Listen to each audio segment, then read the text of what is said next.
Welcome to the Slop Temple. We pray this video helps. You begin by preparing the essentials.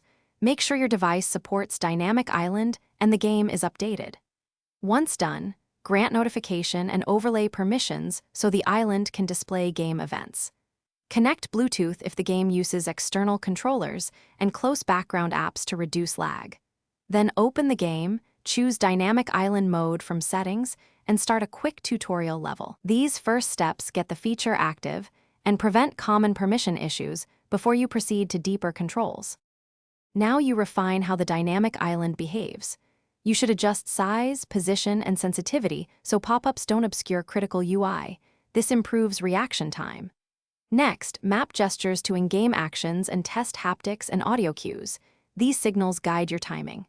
Calibrate timing windows for taps or swipes, then run practice rounds focusing on core mechanics, rhythm, avoidance, or quick selection. This detailed setup reduces missed inputs and teaches you why each adjustment changes feel. To finish, run a full match with your adjustments active so you can validate performance under real conditions.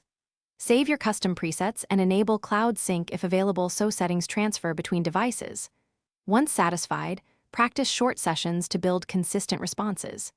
If things go wrong, reset Dynamic Island settings, restart the device, and reinstall the app only if necessary.